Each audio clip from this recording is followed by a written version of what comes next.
सात्विकतेची पण एक वेगळी चव असते, म्हणजे हे ना इथे खाल्ल्यावर कळतं. तर दही बुत्ती आलेली आहे आणि याचं जे प्रेझेंटेशन आहे ते बघूनच म्हणजे मला जे काय समाधान मिळालेलं आहे, की मिरची, तळलेली मिरची त्याच्यावरती ठेवली, कोथिंबीर, दही बुत्ती,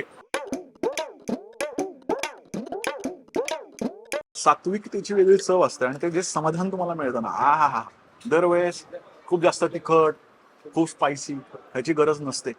त्या साधेपणात सुद्धा खूप मोठी चव असते असं मला वाटतं. आणि ते कोकणात तर पदोपदी जाणवतं. तळलेली मिरची पण थोडीशी चुरडली आहे त्यांनी दहीबुत्तीमध्ये. म्हणजे नैवेद्याला असतो ना दहीबुत्ती, तसा आहे हा. आहे काय, मिरचीचे तुकडे सुद्धा याच्यामध्ये आहेत.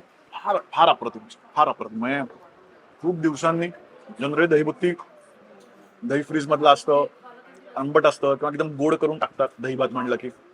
परफेक्ट चव आहे अगदी एकदम.